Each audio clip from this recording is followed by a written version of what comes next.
Hey everybody, how you doing? Zippo Fanatic back at it with another one for you. But I got a little video that's going to be different for you today. Instead of doing a Zippo, I'm going to be unboxing a knife. Obviously, I do have the word outdoors in my thing. I'm an outdoors guy. I do like to do outdoors channels, content and things like that, and I haven't done it in a while, so I'm going to be starting up soon. People have been wondering, and the first thing I'm going to start with is this buck knife. Now, just before we go on with the video though, but if you think I'm going to be praising this knife, probably not, and if you think I'm going to be crapping on this knife, also probably not. It has goods and bads, and you're going to hear everything I have to say about it as the whole thing goes on. So before we open it, let's look at the packaging. It is the 190 Matrixx 3.3. The blade is exactly 3.3 inches long. Altogether, I think it's 7 and something. I'm not really too sure. Now, it has the 420 high carbon steel. Now, we can get into that, I guess, a little later. We'll just keep looking at the package. Forever warranty. What does the warranty actually cover? It doesn't cover if you actually break or use the knife in anything of that fashion. It only covers manufacturing problems, it says here. Warrants that it will repair or the option, replace if guaranteed, deflects on material. See, contain any defects in material or workmanship. The warranty covers replacement parts and labor. The warranty does not cover misuse or abuse of the knife. So they're basically telling you if it breaks or anything like that, they're not going to cover it. They might send you some free screws. That's about it. But in the future, if anything happens to this knife, we'll be testing this warranty to the fullest. So now, to open this package, I'm going to pull out my everyday carry right now, which is just this cheap outbound one. Everyone wondering, oh, and another big thing I forgot to mention, where it's made. But anyone who's wondering, why don't you ever, you love knives, you use knives every day, why don't you ever buy a good knife? It's because I can't spend the money on good knives. What I like about the cheap knives, and I suggest everybody else do it too, is when you buy a cheap knife like this for 20 bucks, the nicest thing you can do to someone is give them this knife. You know what I mean? This feels oiled. There's like mineral oil all over it. That's funny. It's got this funny texture on it. So expect that. Yeah, definitely has some oil on it to retain it from rusting in the package. Now, the first thing I do to every one of my knives before I do anything to it is I put it on my honing strap. 1 second here. I'm going to grab my...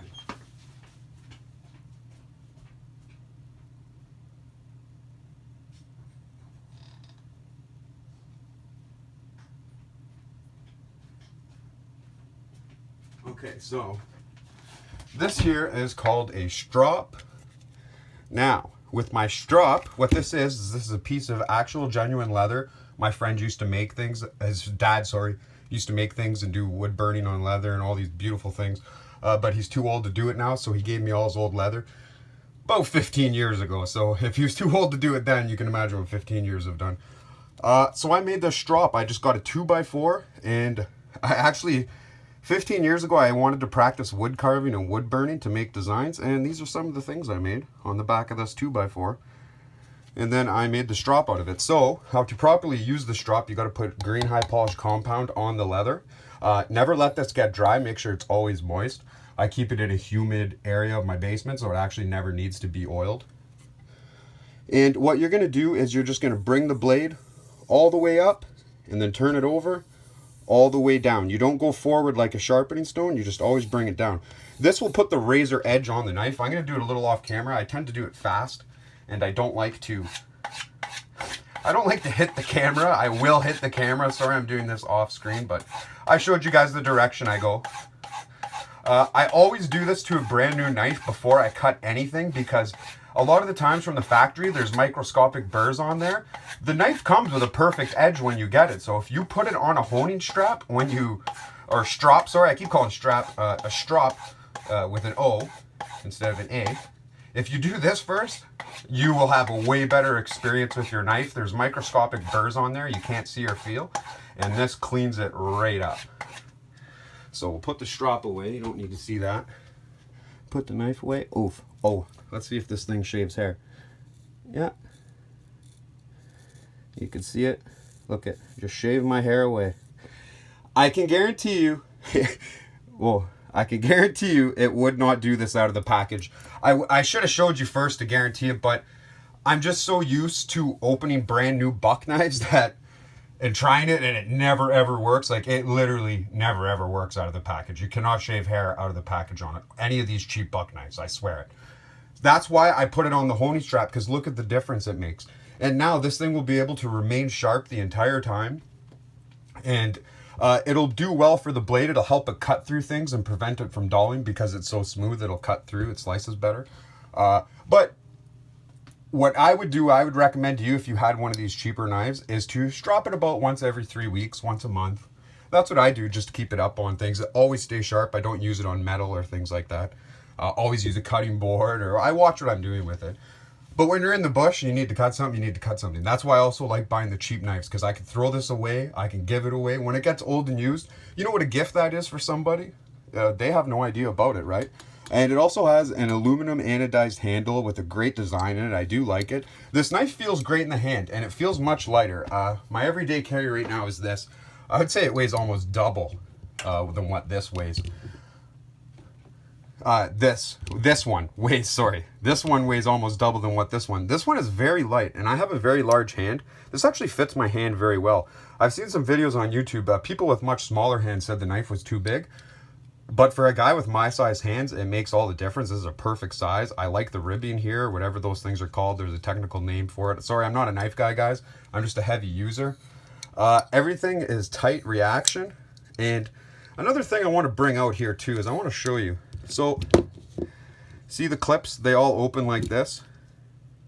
Now, the problem with that, what I don't like about these knives, is where the clip is on this side instead of this side.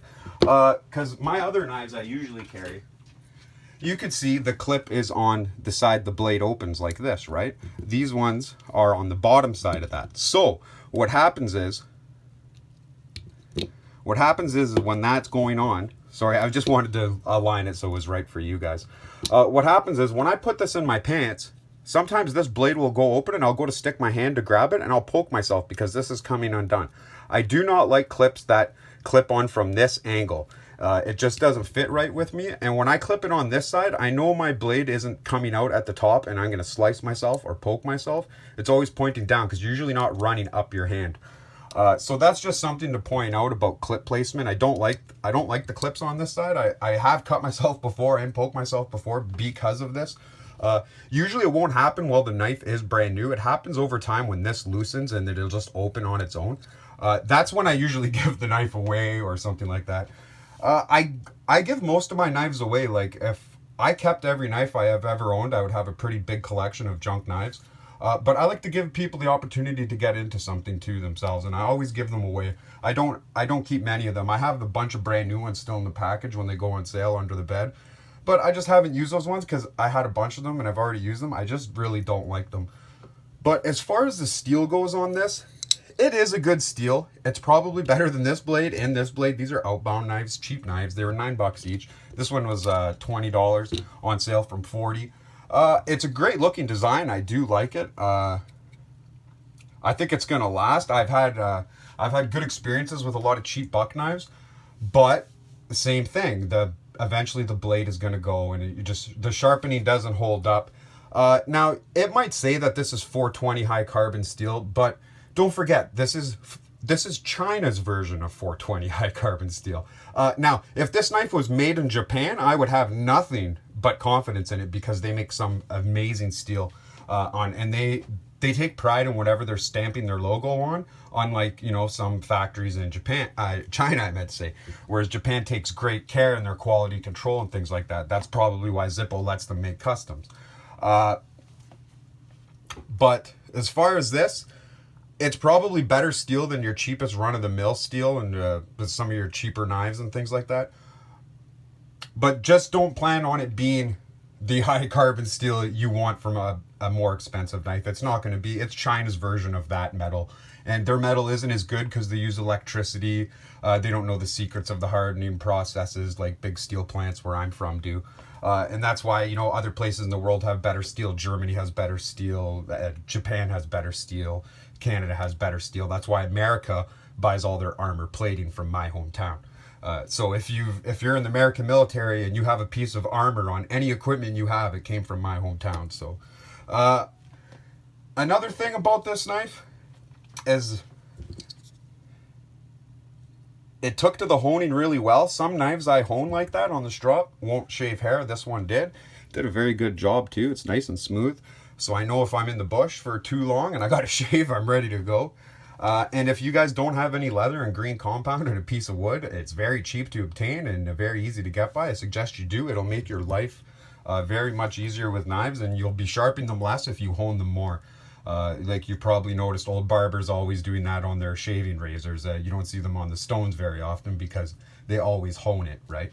And you should get into good practice with that too. I suggest everybody out there who's interested in knives and you don't want to buy expensive knives and you always have a cheap knife and you wonder why your cheap knife performs like a cheap knife, it's because you don't strop it and you probably don't know how to sharpen. So I'm not going to make a video on how to sharpen because all I did was research mine years ago, and I've been doing it like that ever since. I prefer diamond blades, and I prefer oil over soaked rock. So if that makes anything to you, let it be known. So everyone, I hope you enjoyed my unboxing video of this buck knife and review of it. Like I said, I've had many like it, so I don't really need to field test it. I already know it's going to work. It already shaves hair out of the box. Good enough for me. So I hope you guys enjoyed this video. I will see you in the next one. Take care.